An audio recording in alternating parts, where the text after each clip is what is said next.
A mente de Cristo, o título é Inteligência Espiritual.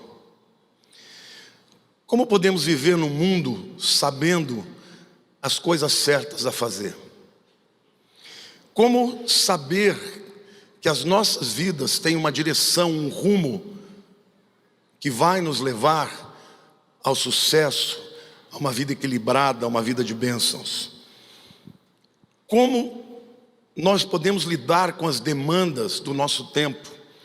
Para vocês terem uma ideia, os sociólogos e os economistas dizem que nos próximos 25 anos surgirão 50% de profissões que não existem hoje. E, portanto, lidar com estas demandas, lidar com estas pressões, nos adaptar a esse mundo que se transforma constantemente, exige uma inteligência extraordinária que a maioria das pessoas aí no mundo não tem. E por falar sobre resolução de problemas, eu estou introduzindo o tema da mensagem, porque os estudiosos da mente e do comportamento humano dizem que a definição de inteligência é a capacidade de resolver problemas. Inteligência, portanto, nada mais é do que a capacidade de resolver problemas. E durante muito tempo, entendia-se inteligência a capacidade intelectual, mental, para raciocínios lógicos que pessoas tinham em níveis diferentes e podia ser medido através de um teste chamado de QI, quociente de inteligência, e as pessoas que tinham um QI alto eram altamente elogiadas, valorizadas, porque entendia-se que eram pessoas que se dariam melhor na vida. Mas na prática, esses gênios muitas vezes não se davam bem. Não eram os melhores profissionais, não eram as pessoas mais felizes, muitas vezes tinham dificuldades para resolver as questões mais simples nos relacionamentos. E aí, aqueles que estudam o comportamento começaram a perguntar, mas o que é que faz que pessoas tão geniais tomem atitudes tão estúpidas? Por que eles são gênios para resolver problemas de física, matemática, e são incapazes de ter um relacionamento equilibrado com o filho, com a mulher, com o marido, daí por diante? Então foi aí que nasceu, através de um estudioso chamado Daniel Goleman. Este homem escreveu um livro chamado Inteligência Emocional, que foi uma revolução na maneira como as pessoas podiam se relacionar com o mundo. E ele então começou a definir este quociente de inteligência emocional com a capacidade do indivíduo discernir o ambiente. O pastor Daniel é uma das pessoas que eu conheço que tem a maior inteligência emocional. Ele entra num ambiente, ele discerne o coração das pessoas. Creio que isso é espiritual também, mas ele tem essa inteligência emocional muito alta, porque ele consegue lidar com questões, enxergar coisas que a maioria de nós mortais não enxerga. Então, queridos, a verdade é que nos meus quase 32 anos de ministério, lidando com todo tipo de pessoas, com todo tipo de problemas, eu observei o seguinte, que o que faz de uma pessoa uma vítima ou um vitorioso é a capacidade que essa pessoa desenvolve de se adaptar, de viver nas pressões e nos problemas e sobreviver para contar a história. Olhe para a pessoa do teu lado e diga: Deus quer te dar inteligência. Não somente a inteligência do intelecto, e também não somente a inteligência emocional, porque a verdade é que há problemas que nem mesmo aqueles que são altamente inteligentes emocionalmente são capazes de resolver. simplesmente porque são problemas de origem espiritual. Por isso eu quero dizer para vocês que o que todos nós aqui precisamos é de ter inteligência espiritual. Olhe para a pessoa do teu lado e diga assim: Deus quer te dar inteligência espiritual. Amém? A grosso modo, o que os estudiosos da mente compreenderam é que dentro do nosso crânio existem dois cérebros diferentes. É um órgão só, tá? Mas eles literalmente perceberam que há um cérebro que nos capacita a pensar. E a área do seu cérebro que faz isso é o neocórtex. Mas há um outro cérebro que nos capacita a sentir. E a relação entre esses dois cérebros é altamente complexa. E o que eles perceberam é que na maioria das vezes, por causa dos inputs, de tudo aquilo que nós recebemos na vida, quem reage primeiro é o cérebro emocional. E muitas vezes ele sequestra o intelecto, fazendo com que pessoas que num estado de uma situação natural resolveriam um problema de uma maneira tranquila, fiquem completamente presas, dominadas por sentimentos que muitas vezes as levam a tomar decisões erradas. Mas a inteligência espiritual, ela sobrepuja essas duas inteligências. E a pessoa mais inteligente que já existiu espiritualmente é o nosso Senhor Jesus. Amém? Quantos aqui creem que Jesus sabia resolver problemas na vida? Querido, não teve um que ele não resolveu. Então ele tem que ser o nosso modelo. Ele tem que ser a pessoa para quem nós vamos olhar e de quem vamos aprender. E refletindo a respeito disso, eu descobri que Jesus construiu a sua vida inteira em cima de 4 pilares, em cima de 4 bases muito importantes que garantiram que ele fosse 100% daquilo que Deus esperava que ele fosse. E se nós aprendemos e o copiarmos e o imitarmos, usando os mesmos pilares para construir a nossa vida, nós vamos ser bem-sucedidos em tudo que fizermos. Amém? Glória a Deus.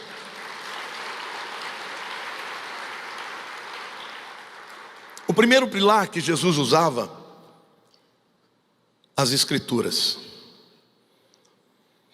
Hebreus 4:12 diz assim: porque a palavra de Deus é viva e eficaz, e mais cortante do que qualquer espada de 2 gumes, e penetra até o ponto de dividir a alma no grego é psique, portanto mente, e o espírito, juntas e medulas, e é apta para discernir os pensamentos, diga intelecto, e propósitos do coração, diga sentimentos.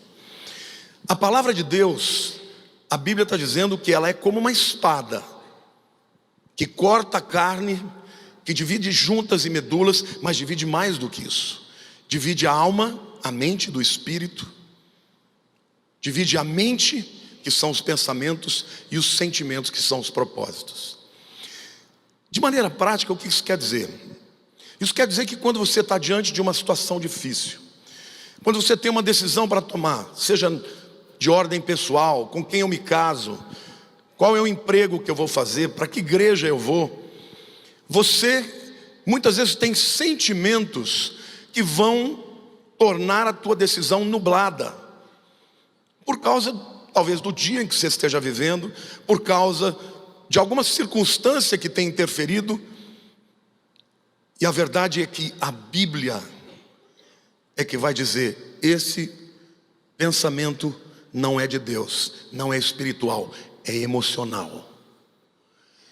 Este sentimento não é humano, é espiritual. Siga, obedeça, porque essa é a minha vontade.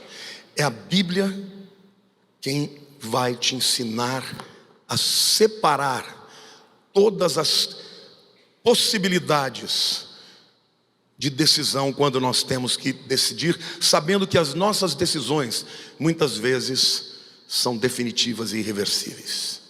Então a Bíblia é maravilhosa, irmão, é maravilhosa, irmãos. É um livro extraordinário, foi escrito por 40 homens diferentes, em 1500 anos de time-lapse, de tempo entre o primeiro e o último livro. É um livro que é poderoso, porque é a própria palavra de Deus. E se você construir a sua vida em cima dos seus princípios, escute o que eu estou te falando, você será bem sucedido em tudo que fizer. É promessa da palavra. Bem-aventurado o homem que não anda no conselho dos ímpios, não se detém no caminho dos pecadores, nem se assenta na roda dos escarnecedores. Antes, o seu prazer está onde? Na lei do Senhor, e na sua lei ele medita de dia e de noite. A Bíblia é um livro para ser estudado, mas é um livro para ser o árbitro nas tuas decisões.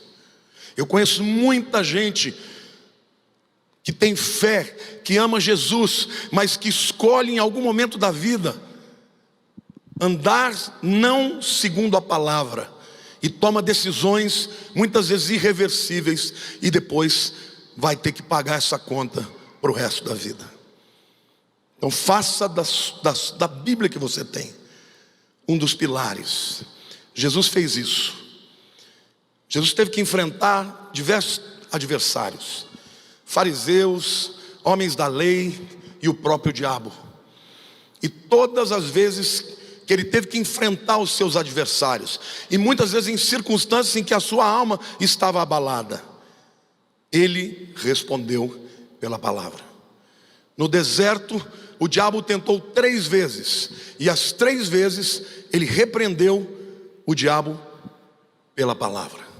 Se é bom para ele, é bom para nós. Olhe para Jesus, diga para Jesus não, olhe para o teu irmão e diga: se é bom para ele, então é bom para nós. Amém?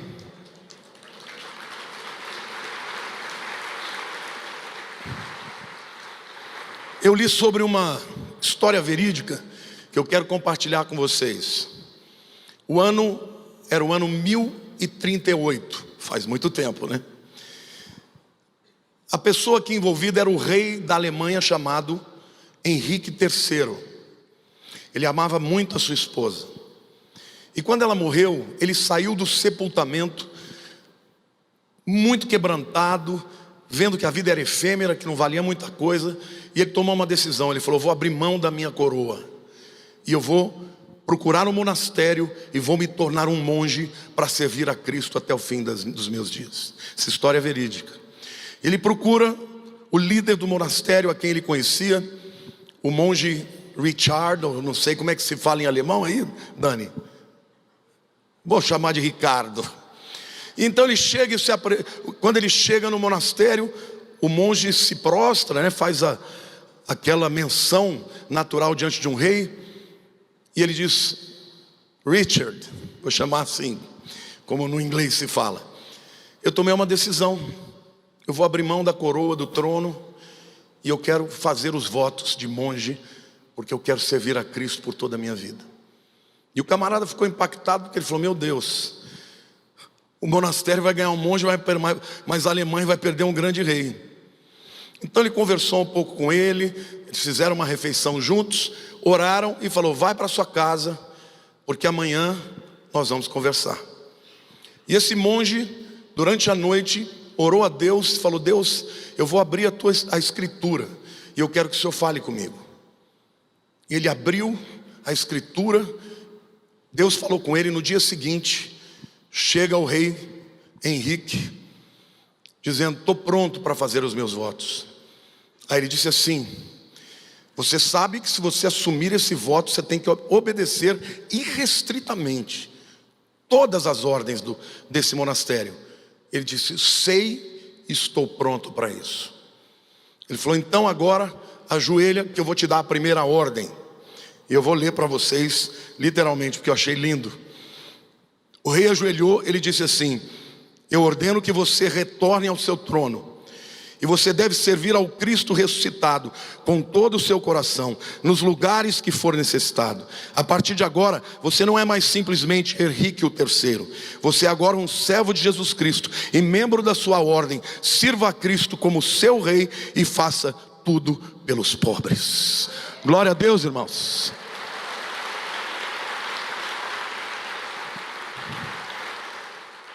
O rei voltou, entendendo que essa era a vontade de Deus para ele. 3 anos depois ele conhece uma jovem chamada Ágata, com quem se casa. Em 1046 ele se tornou o imperador do Santo Império Romano e foi um dos maiores reis que a Alemanha já teve até hoje. Foi a leitura da Escritura, feita por um homem de Deus, que mudou o destino não de uma vida, mas de uma nação inteira. A Bíblia é o livro mais importante que você deve ter na tua vida, na tua cabeceira. E se você não tem o costume de ler a Bíblia, aprenda a ler todos os dias, porque nas horas mais importantes será a palavra que você tem no teu coração que garantirá que as decisões que você tomar na vida serão as decisões certas a serem tomadas. Amém? Você pode aplaudir o Senhor?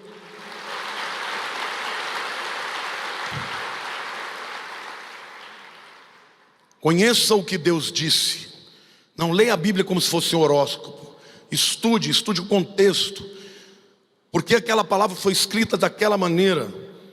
Então, aplique aqueles ensinamentos ao seu cotidiano.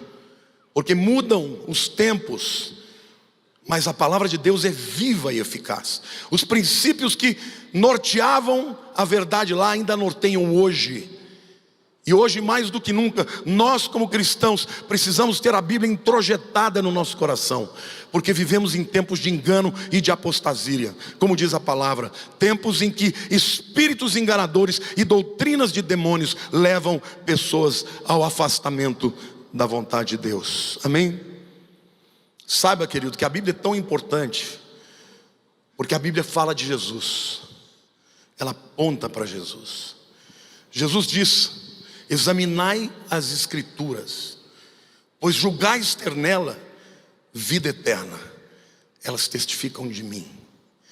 O Velho Testamento é Cristo na profecia, os Evangelhos é Cristo na história, o livro de Atos é Cristo na igreja, as epístolas é Cristo nas nossas vidas, nos nossos corações, e o Apocalipse é Cristo vindo de volta para tomar conta desta terra em glória com o seu povo, com a sua igreja. Em nome de Jesus eu declaro sobre a sua vida.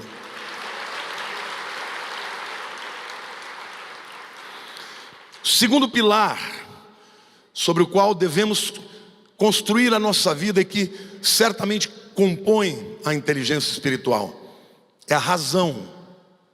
Olhe para a pessoa do teu lado e diga: razão? Razão, meu irmão. Isaías 1,18 diz assim: vinde, pois, e arrazoemos, diz o Senhor. Ainda que os vossos pecados sejam como a escarlata, eles se tornarão brancos como a neve. Ainda que sejam vermelhos como o carmesim, se tornarão como lã. Deus está chamando o seu povo ao entendimento de que o contato com Ele os levaria a uma vida de perdão de pecados e uma vida de redirecionamento.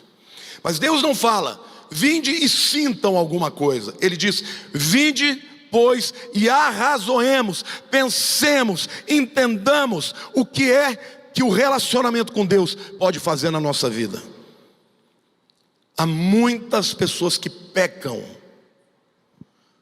porque querem ter uma vida com Deus baseada nos sentimentos. E hoje nós vivemos nisso. Eu quero ser feliz. E muitas vezes acredita que a sua felicidade está naquilo que Deus não diz que é a felicidade. Então, você precisa de ter razão. Tomar decisões não baseadas em sentimentos. Eu aprendi uma coisa com o Carlos. Existem frases, que a gente grava para a vida inteira. ele falando da vida dele, corporativa, e ele sempre teve muitas pessoas que ofereceram negócio e tal, e ele disse uma vez o seguinte: olha, se uma pessoa chega para você e pede para você decidir algo agora, tem que decidir agora, então é não. Se eu não tiver tempo para pensar e ver se aquilo é bom para mim, é não.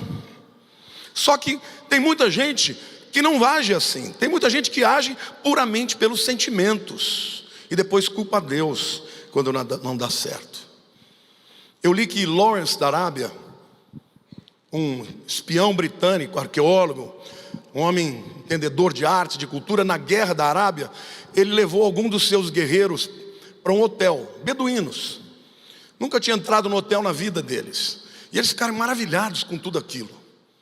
Mas o que eles mais gostaram era daquelas coisas de metal que brilhava e saía água. Torneira. Amaram as torneiras, acharam bonita, né? Quando eles foram embora, ele descobriu que estava cheio de torneira nas bolsas das pessoas.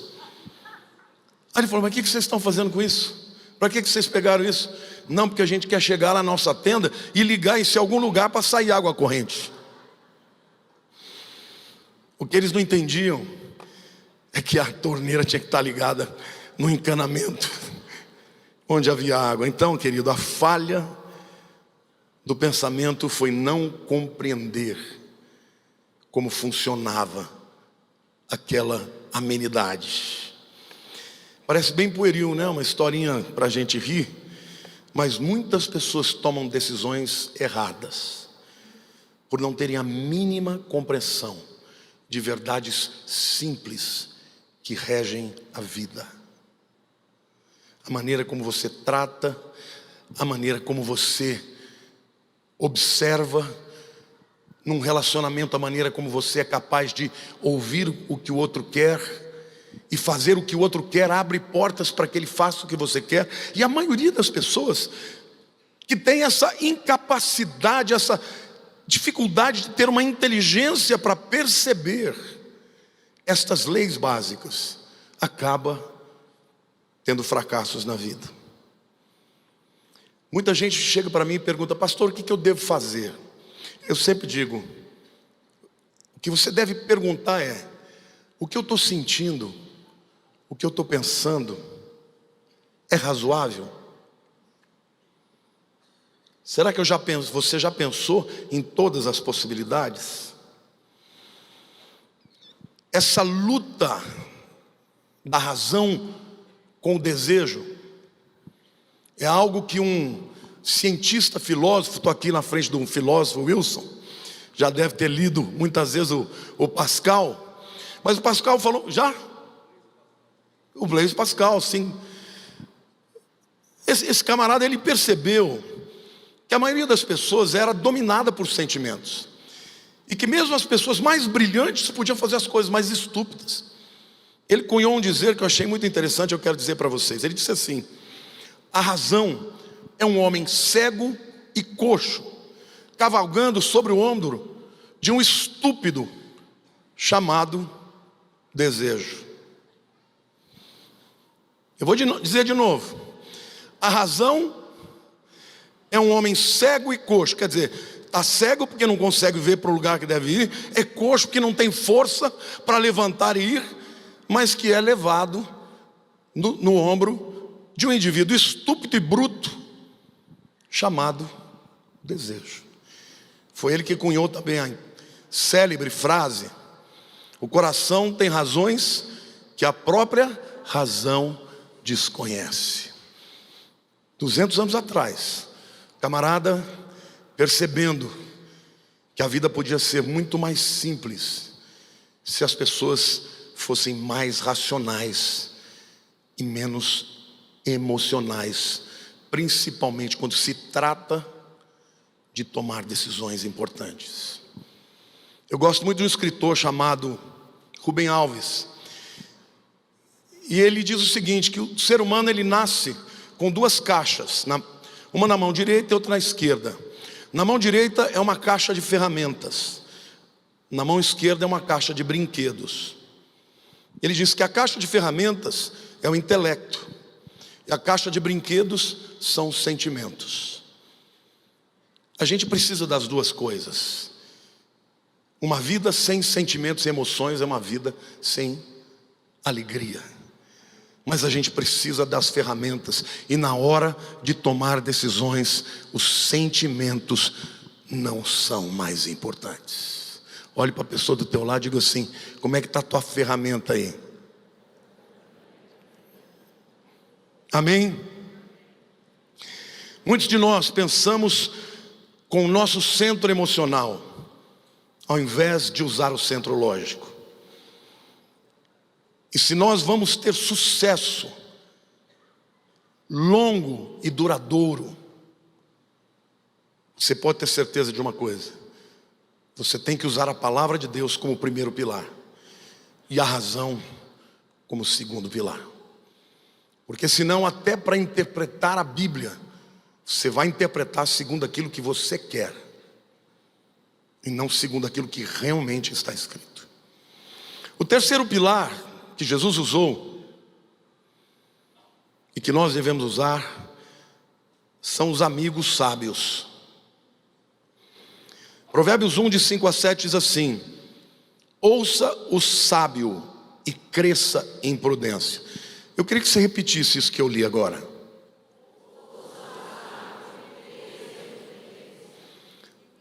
Sabedoria começa com o desejo de ouvir. Não existe ninguém nesse mundo que não possa lhe ensinar algo. Se você quer crescer na sua vida, aprenda a fazer perguntas. Porque fazendo perguntas você descobre coisas boas. E a própria palavra de Deus está dizendo, há mais de 2.700 anos atrás, que o indivíduo que é capaz de ouvir, ele cresce em prudência. E o instruído adquire a habilidade para entender provérbios e parábolas. As parábolas e enigmas dos sábios. O temor do Senhor é o princípio do saber, mas os loucos desprezam a sabedoria e o ensino. Só um louco despreza a sabedoria. E como eu tenho dito para vocês, pessoas são os instrumentos mais poderosos para nos influenciar. Você já pensou aonde você vai estar daqui 10 anos? Eu não estou falando de um lugar físico. Quem você será? No que você crerá? Como você viverá daqui a 10 anos? Saiba, meu querido, eu posso fazer uma pergunta de duas coisas para você, eu já vou saber onde você vai estar. Primeira é: quais os livros que você está lendo? E a segunda é: quem são os amigos que te influenciam? Porque a leitura, a começar da Bíblia, mas nós não lemos só a Bíblia, nós lemos outros livros. E todos esses livros que lemos vão nos influenciar, porque tem sabedoria em qualquer lugar. Agora, a sabedoria de Deus é aquela que em nenhum momento ela vai ser falha ou incoerente. O ser humano é brilhante, ele é capaz de produzir obras de sabedoria extraordinárias. Mas toda vez que esta sabedoria é confrontada com a palavra e critica a palavra, saiba que ali está o engano.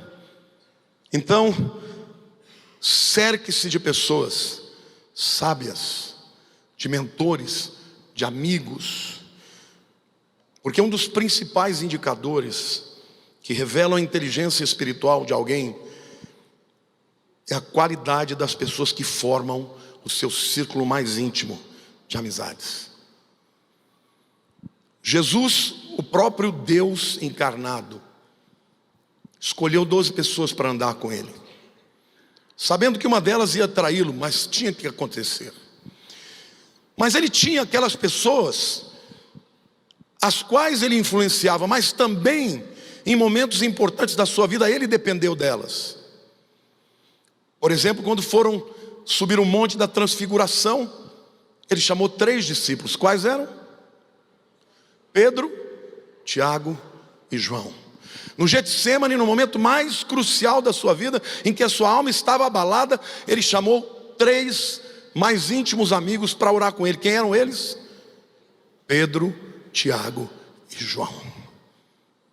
Até Jesus precisava se cercar de pessoas que pudessem ampará-lo, que pudessem abençoá-lo. Amém? Ouça o sábio e cresça em prudência. É inteligente agregar aos 2 primeiros conselhos amigos sábios que conheçam a palavra de Deus. Sabe, gente? Porque eu quero dizer uma coisa para você. Quem é o amigo sábio que vai fazer bem para você? Em primeiro lugar, essa pessoa te conhece. Sabe quem você é, seus defeitos, suas qualidades. Tem gente que só gosta de se juntar com gente que baba ovo, que bajula, que só fala coisas agradáveis. Esse tipo de gente é o primeiro tipo que vai fugir quando você estiver na pior. Você precisa de pessoas que te conheçam e que te amem e queiram o melhor para você. Eles são sábios porque eles praticam a sabedoria da palavra. Quando eu citei o Salmo 1, a Bíblia está dizendo claramente que o indivíduo sábio, bem-aventurado, ele não anda com gente que não serve a Deus. Então seus amigos têm que ser pessoas que creiam naquilo que você crê.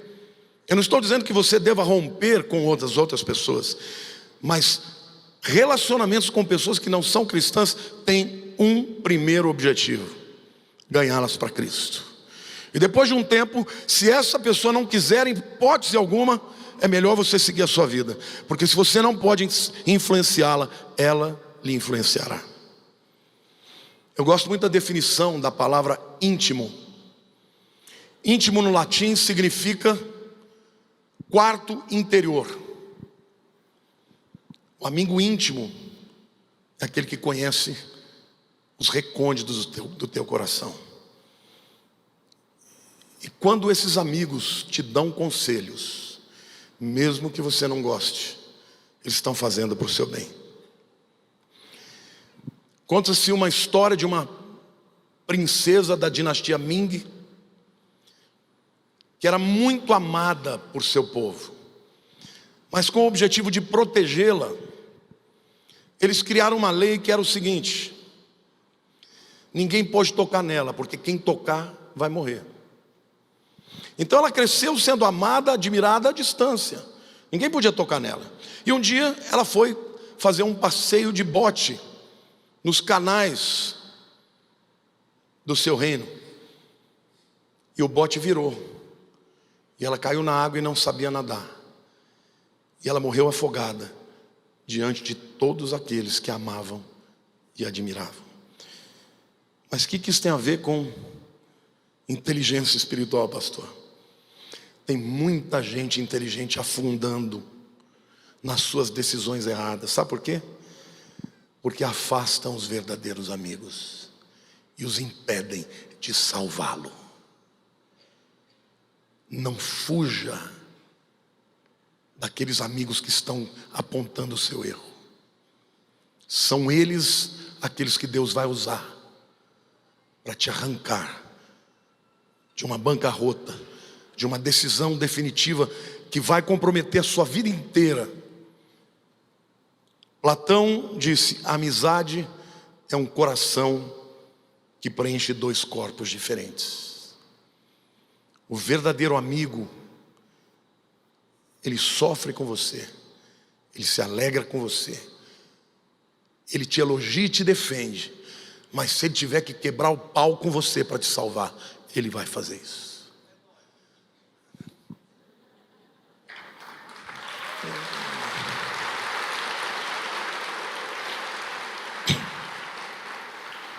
Qual é o primeiro pilar, irmãos?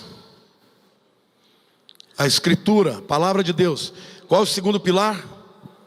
A razão. E o terceiro? Amigos sábios.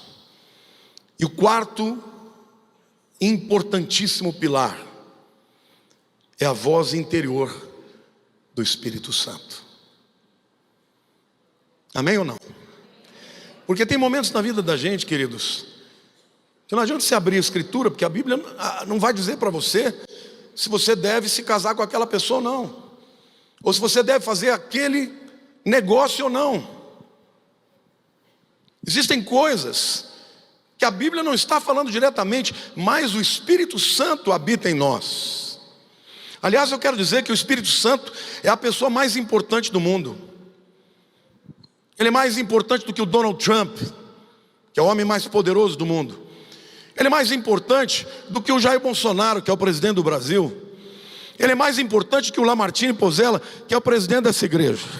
O Espírito Santo é a pessoa mais importante, porque ele é a parte da Trindade, a pessoa da Trindade, que o Pai e o Filho enviaram ao mundo para terminar a obra que tem que ser feita neste tempo.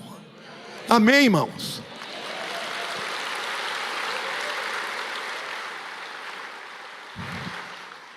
Por isso que o inimigo se levanta tanto contra a obra do Espírito Santo, porque ele sabe que a voz do Espírito Santo é capaz de libertar uma pessoa. Então ele faz de tudo para abafar, para que o Espírito não fale, para que as pessoas tenham medo de ouvir a voz interior do Espírito Santo. Mas ela é fundamental. Jesus não fez nada neste mundo por si mesmo.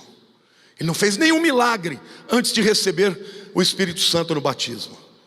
E tudo que ele fez dirigido pelo Espírito Santo. Amém? João 16, versos 12 e 13. Jesus fala aos discípulos: tenho ainda muito que vos dizer, mas vós não podeis suportar agora. Quando vier, porém, o Espírito da verdade, ele vos guiará a toda a verdade. Porque não falará por si mesmo, mas dirá tudo o que tiver ouvido e vos anunciará as coisas que hão de vir. Gente, isso aqui é uma promessa. A promessa de Jesus está dizendo: tem coisas que eu tenho que dizer para vocês, mas vocês não estão prontos. Mas quem vai falar isso para vocês é o Espírito Santo que vem. E olha o que ele diz: ele vos guiará. Quantos aqui precisam de direção? A toda a verdade. Então tomar uma decisão sem que o Espírito fale: vá, porque eu estou te conduzindo. Outra coisa que ele faz: ele não fala por si mesmo, mas dirá tudo o que tiver ouvido e vos anunciará as coisas que hão de vir. Quantos aqui querem saber o que vai acontecer na tua vida? O Espírito pode revelar isso. Você quer ter esse nível de relacionamento com Deus?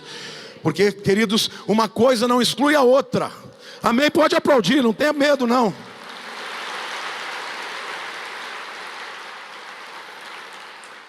O fato de sermos racionais não implica dizer que não somos espirituais e capazes de ouvir e discernir a voz suave e mansa de Deus, que nos ensina, que nos guia e nos dirige, e que quando obedecemos não tem erro, não tem perigo, jamais seremos derrotados, porque Ele vos guiará a toda verdade. Nós muitas vezes perguntamos, ou pessoas me perguntam: mas pastor, como é que eu vou saber discernir a voz de Deus? Tem tantas vozes falando comigo. Deixa eu fazer uma pergunta para vocês.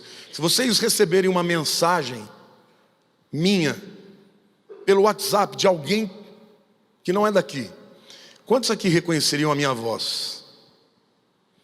Quantos não reconheceriam? Ouvisse um pregador falar: quem que parece que eu conheço, mas não reconheceriam. A gente reconhece a voz daqueles com quem nós convivemos, daqueles com quem temos intimidade. Amém ou não? As minhas ovelhas conhecem a minha voz. O pastor de ovelhas, ele ia dando sinais para as ovelhas. E porque elas conviviam com ele, elas sabiam quando era para voltar, quando era perigo, quando era o chamado do tempo de alimentar. As minhas ovelhas conhecem a minha voz.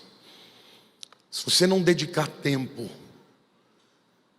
para buscar a Deus a sós, você nunca vai saber qual é a voz dele. Se você não tiver tempo em silêncio para o Espírito Santo falar com você, você nunca vai reconhecer quando Ele falar com você. Mas a gente não deve fazer isso por obrigação, gente. A gente deve fazer isso por amor.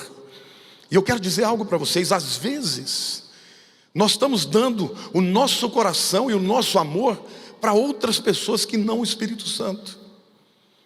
Eu vou dar um exemplo aqui na minha própria vida. É melhor a gente falar da gente do que dos outros. Eu cresci, eu fui um garoto muito difícil. Eu tive um relacionamento muito difícil com meu pai. Eu praticamente apanhava todo dia dele, merecidamente. Mas eu era muito bravo, muito rebelde.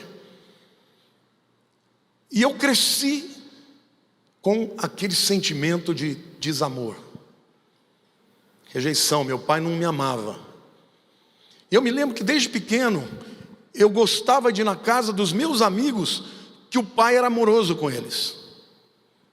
E durante muitos anos eu fiquei buscando o amor de pai em algumas pessoas, e até pessoas maravilhosas que Deus colocou na minha vida. Meu sogro é um deles, o Alcides Parisotto. Também muitas vezes foi mais do que um amigo, foi um pai. Mas a verdade, irmãos, é que essa lacuna sempre permaneceu ali. Por quê? Porque só o Espírito Santo pode preencher todas as lacunas da sua alma. Então eu comecei a buscar a Deus, porque embora intelectualmente eu amasse a palavra, embora eu soubesse que Deus me amava, eu não sentia o seu amor. Mas irmãos, eu não desisti. Eu comecei a falar com Ele e buscá-lo. Eu me lembro que eu olhava para a Lília sempre amou orar. E eu olhava para ela, eu pensava, por que ela gosta tanto de orar? Eu prefiro ler a Bíblia. Queridos, hoje eu oro mais que ela. Queridos, às vezes eu penso que eu sou louco, porque se eu estou acordado eu penso em Deus 24 horas por dia.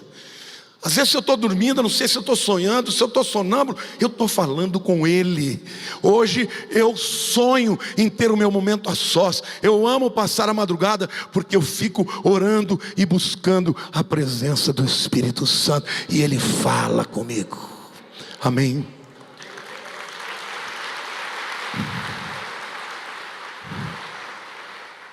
E é maravilhoso, porque quando Ele fala eu já reconheço a voz dEle. Eu já sei que é Ele. Às vezes eu resisto, porque o que Ele está me pedindo não é o que eu estava com vontade de fazer.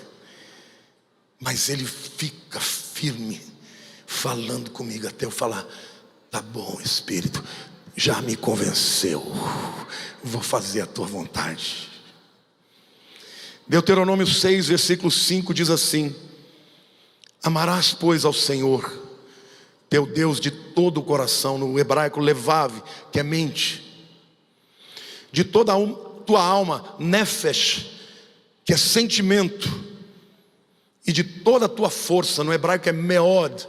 Meod significa algo de grande intensidade, ou de grande qualidade, ou de grande número.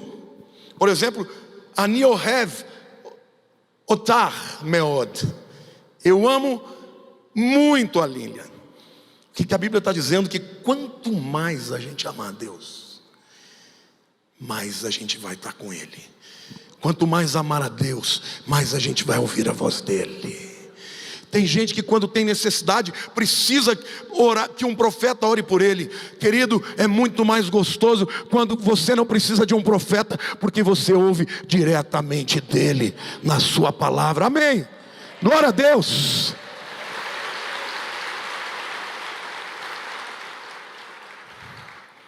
Jeremias 29, 13 e 14 diz assim: buscar-me-eis e me achareis quando me buscardes de todo o vosso coração, serei achado de vós, diz o Senhor, e farei mudar a vossa sorte.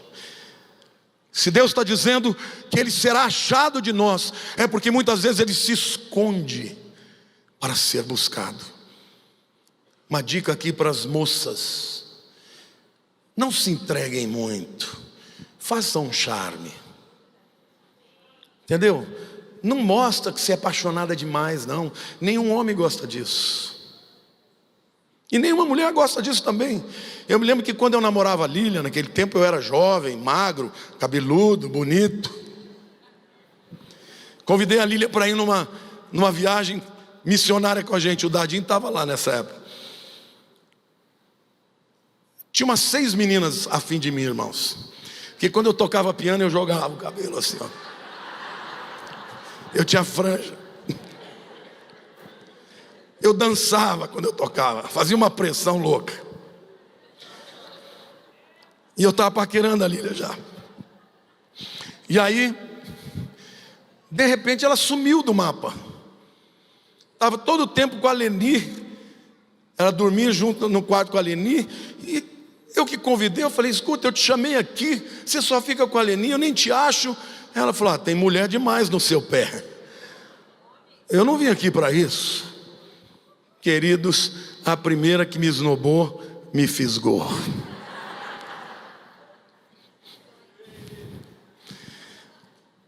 A Bíblia está dizendo que o nosso Deus, Ele ama que nós o busquemos com paixão, desejando estar na sua presença. E Ele disse, eu serei achado de vós e farei mudar a vossa sorte. Eu experimentei isso na minha vida. Eu busquei com muita intensidade, e ainda busco com muita intensidade. E Ele tem mudado a minha vida, a minha sorte. Amém, queridos? A voz do Espírito Santo é uma voz doce.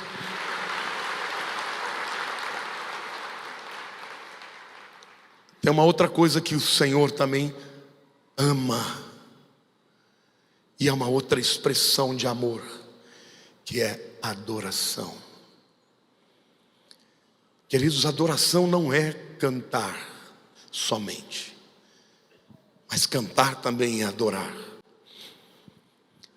A Lilian pregou uma mensagem, recentemente foi postada, em que ela fala da mulher samaritana. E Deus deu algumas revelações lindas para ela, que eu vou usar aqui. Jesus chega em Samaria e a Bíblia diz que ele sentiu necessidade de ir até lá. E quando ele chega, era meio-dia, ele estava acompanhado dos seus 12 discípulos. E ele manda que eles vão comprar mantimentos. E o normal seria que alguns fossem e outros ficassem. Mas Jesus mandou todos, porque ele queria ter um encontro pessoal com aquela mulher. E quando ela chega, depois das amenidades que eles conversaram ali, quando ela percebeu que Jesus era alguém diferente, a primeira pergunta que ela faz é, aonde é que se adora? Em Jerusalém ou na Samaria? E é verdade, irmãos. Aquela mulher podia ser uma mulher que estava em adultério. Ela chegou a meio-dia no poço, porque ela era uma mulher que não era aceita pelos seus. Mas ela já tinha no seu coração um grande desejo de saber como é que se adorava direito. E a revelação mais profunda sobre adoração, Jesus não deu para um escriba, não deu para um líder no templo, nem para um levita, Ele deu para uma mulher samaritana, porque ela o adorava a Deus. E Ele disse, vem o tempo em que não se adorará nem em Jerusalém, nem na Samaria, mas o Pai procura adoradores que o adorem em espírito e em verdade. E ele disse assim, e a hora é agora. Amém? Olhe para a pessoa ao teu lado e diga, a hora é agora.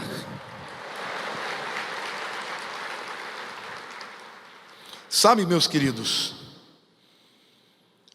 a pessoa para quem Jesus primeiro apareceu como Cristo ressuscitado foi quem? Maria Madalena. Por quê? Porque ela foi lá para adorá-lo. Ele não tinha mais nada para dar para ela. Ela foi para fazer um trabalho, um serviço de colocar algumas ervas aromáticas para que a memória dele fosse honrada. E no seu coração quebrantada, quando ela chega lá e não encontra Jesus, ela vê Jesus, pensa que é um jardineiro. onde levaram o meu Senhor, me diga para que eu vá encontrá-lo. E ele disse: Maria. E ela ouviu a voz do Senhor, e ela se prostrou e disse: Rabone, meu mestre. Quem adora recebe a revelação de quem é Deus. Quem adora é preenchido pelo seu amor e não se entrega a outros amores que vêm para roubar a primazia do Senhor. O Senhor está procurando adoradores hoje, e eu quero dizer que essa igreja está vivendo um avivamento por causa da adoração. Eu estou muito feliz, Ramon, de ver o que Deus está fazendo na tua vida. Eu estou vendo a paixão que ele tem por Jesus, e não só na vida dele. Eu vi esses meninos desabrocharem. O Lucas era um menino. Cadê o Lucas? Está aí? Cadê? Muita gente. O Lucas era um menino tímido. Hoje, até para dar aviso, ele é bom. É o Espírito Santo que está pegando essa garotada. Vocês precisam vir no IAR, gente, porque está arrebentando. Glória a Deus, o avivamento que está acontecendo. Murilo e Pati acabou de ter bebê agora. Murilo está aqui, ele não quer estar fora do mover. Amém, igreja? Deus está operando nesse lugar. É por isso que quando vem o louvor aqui, a coisa muda, a atmosfera muda. E eu quero falar uma coisa para você. Nós estamos tendo um culto aqui de sexta-feira, culto do Shabat, que o céu tem descido naquele lugar. Irmãos, é só adoração. Ninguém pede nada para Deus, é só adorar e levar o Senhor. E quem tem vindo tem sido transformado. E nessa sexta-feira eu levantei de manhã, no dia do meu aniversário, eu falei para Deus: que bom, Senhor, que caiu na sexta, porque hoje eu quero te honrar, eu quero te adorar naquele culto. E houve um momento que eu estava ali de joelhos, e o Espírito começou a falar comigo um monte de coisas lindas, lindas, lindas. E eu estava ali naquele êxtase, ouvindo a voz do Espírito. Deus levanta a pastora Silene, ela estava escalada para orar por mim, mas a hora que eu olhei para ela, ela estava com o rosto transfigurado. E eu tive essa sensação. O pastor Zé Luiz falou a mesma coisa. Ele falou: quando ela começou a falar, eu vi que ela estava falando com a boca de Deus. E queridos, estou falando aqui para honrá-la, mas também para dizer, para honrar o Espírito Santo, porque tudo que ele falou para mim, segundos antes, ela repetiu com as mesmas palavras. Com as mesmas palavras. Obrigado, Silene. O Espírito Santo ainda fala hoje. Ele quer falar com essa igreja. Ele quer derramar um grande mover de avivamento na tua vida, para que você seja protegido das escolhas erradas, para que essa igreja tenha cura, cura da alma, cura do corpo, cura no espírito, libertação. Amém, igreja? Deus tem respostas para você. Amém, igreja? Há momentos na nossa vida que o nosso coração fica embrutecido, insensível, já não sente mais a presença de Deus. Por quê? Ou porque estamos em pecados, ou porque estamos em rebeldia. É como um filho que às vezes afronta o seu pai até ser quebrantado, e muitas vezes é a disciplina do pai que vai quebrantá-lo. Eu me lembro que quando a Erika era pequenininha, ela sempre foi muito amorosa, obediente, mas de vez em quando ela me resistia. E eu dizia para ela: se você me resistir, eu vou te disciplinar. Mas todas as vezes que isso acontecia, a gente terminava se abraçando, e eu declarando o meu amor por ela. E às vezes ela apanhava, ela me abraçava e falava: eu te amo, pai. Eu te amo, pai. Esses dias eu vi uma menina de uns 12 anos, me deu uma saudade dela, quando ela vinha deitar no meu peito. Sabe, gente, Eu me sinto assim com o Senhor. Eu amo ficar sós com Ele, porque eu me sinto deitado no seu colo. Hoje eu não tenho medo do futuro. Hoje eu não tenho medo do que pode me acontecer, porque hoje eu sei que Ele cuida de mim. E é isso que o mundo precisa ver na sua vida. O Espírito Santo fala. Inteligência espiritual é fundamental para que nós sejamos luz do mundo e sal da terra. Começa com as Escrituras. Deus falou, é lei sobre a minha vida. Em segundo lugar, é a razão que Ele te deu para arrazoar com Ele. Também, através de pessoas sábias, de mentores, de amigos que te amam, que vão apontar para você o seu erro e os perigos que você está correndo. Mas por fim, é o relacionamento pessoal com o Espírito Santo. E Ele está te chamando, Ele está te buscando, Ele está desejando ter um encontro com você. Hoje, eu confesso para vocês que às vezes eu sinto tanto amor por Deus, mas tanto amor, que eu falo: Deus, eu não estou aguentando. Eu não estou aguentando a Tua presença na minha vida. Me leva.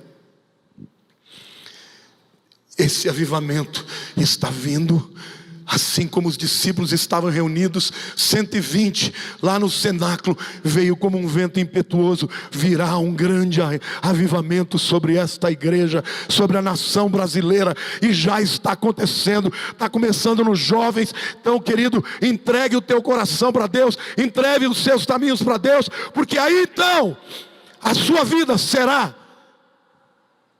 luz do mundo e sal da terra. É Ele quem vai te dar direções para os teus negócios, para as tuas relações pessoais. É Ele quem vai te dar respostas para todas as perguntas que o mundo não pode dar.